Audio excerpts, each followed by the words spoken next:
Hey guys, we're Team SafeSoap. Right now we're going to talk about our prototype iterations and how we got to each successive step.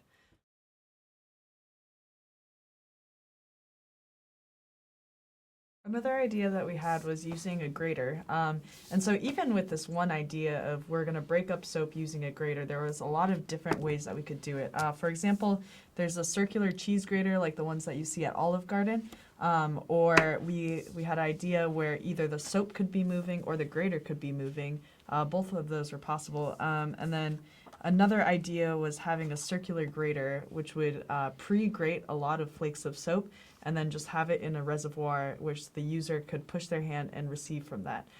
So as you can see, we had a lot of different types of kitchen utensils to choose from, and then a lot of different types of ways that each individual kitchen utensil could also be used.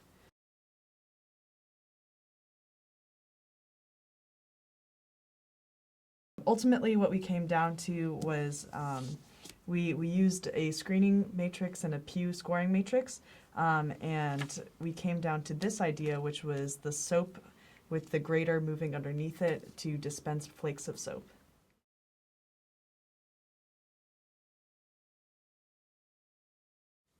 So when we started prototyping, we used low fidelity materials. What do we use? Like cardboard. We use some Balsa plastic. wood. Yeah. We use a lot of rubber bands. Right. A lot of rubber bands. Rubber bands are basically springs, right? Yeah. I think the biggest difference too is that our wood wasn't very high quality, and the way that we were cutting out tracks to hold things in, it wasn't done very precisely. Like a chisel. Right, Yeah. right. So as we moved forward, two of our main focuses, one of them was to make the precision of our manufacturing like just better and better as we went on.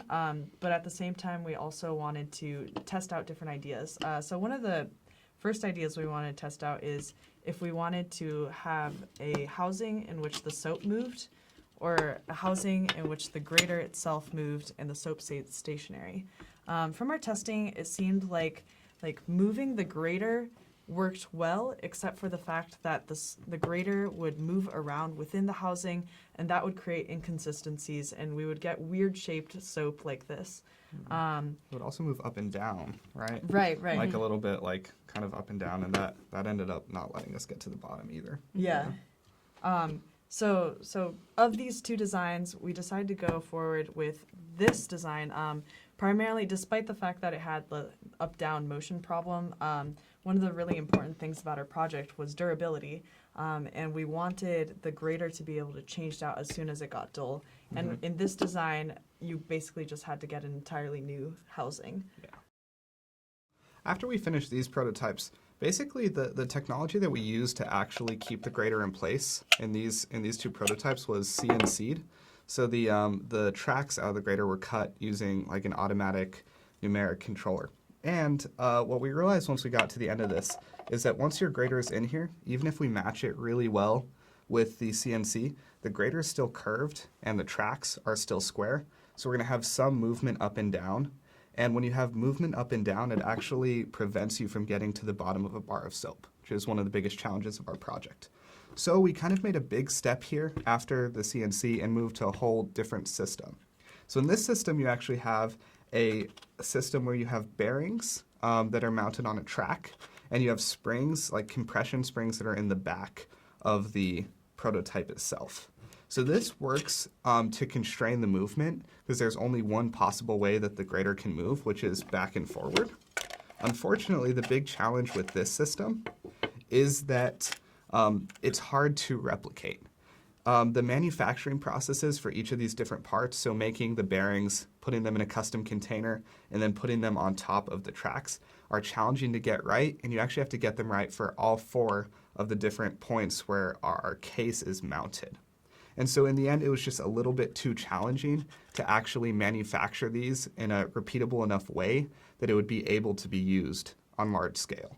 So when we moved to our next prototype, we focused on making this one direction and stable version actually last and be repeatable. This is our final prototype. We made a couple of key innovations and changes from our last prototype. The first being we replaced the wood and CNC'd the outlets with 80/20 aluminum, which is basically a Lego set for adults. You can see it comes with this plastic slider that we attached the grater to, which allowed for a more consistent sliding motion. Additionally, you can see the design of the top soap casing. It's very aesthetically pleasing, and it's very easy to just lift this and replace the soap. At the bottom, you can see, as we said before, the curvature of this grater was causing a lot of problems with getting that consistent soap grating. So we replaced it with this flat grater, as you can see at the bottom here. So we've taken you on the journey through all of our prototypes, from low fidelity materials with balsa wood and rubber bands, to middle level materials with wood and CNC machines, to high level materials such as 80/20. So you can see how this works. You put the soap right here, you put your hand right here, and the soap grates right into your hand.